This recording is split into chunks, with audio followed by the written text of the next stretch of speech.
तोर बिन कैसे जी हो रे मोर सुंदरी तसीना महू ना का कहते हो क्या कहते से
छोड़ के चल देवे ना तो इसलिए भी तोर सुरता मरोत रही हो ऐसे चलना अगर ऐसे रोबे ना तब माहौल रोसी आ गया अरे तेज रहो अब अगर रोबो अरे तेरे उठुस ना हाँ तो माहौल रोसी लगते जावे तब आगे ना अरे बोले तो जाने पड़ गई जावे लेकिन से प्यार है अरे बोलता है मन में तो लगे जाने लेकिन जावे जरूर ना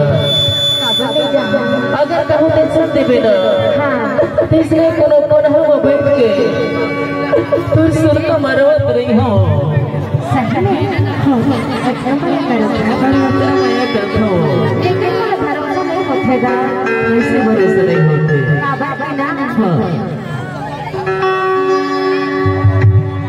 सुनना काहे ना आजकल का टूरा मन है ना जब नवा नवा टूरी का बात है ना कहते तो माया कर रहा था ऐसे और जब माया हो जाते ना चट कर पट के छोड़ देते यार अरे मैं ऐसा नहीं कर रहा हूँ सही में गई तो क्या कहते हैं लेना बताओ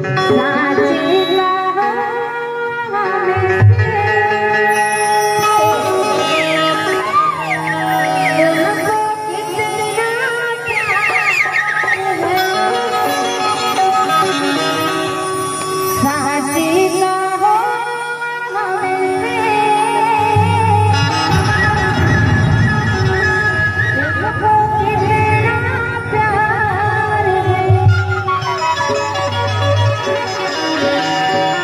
तेरे बिना क्या जीना, अब जीना तो सवार है। तेरे बिना क्या जीना, अब जीना तो सवार है। इखरे तो बैठा काकी थी सो मैं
अरे काकी थी सो नीना बता। सही में बोले नहीं छोड़ ना। अरे नहीं छोड़ सको। अच्छा हाँ। तभी तो कहती हूँ काकी थे खबर की ना।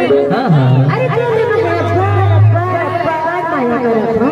कतरा माया करते हाँ हाँ अरे तुमने अब्बार माया करा था जी। दादा रे अतना माया करता सो चलो भरोसा नहीं अभी भरोसा हो थे ऐसे हाँ तभी तो कहती हूँ काकी थे हे मैं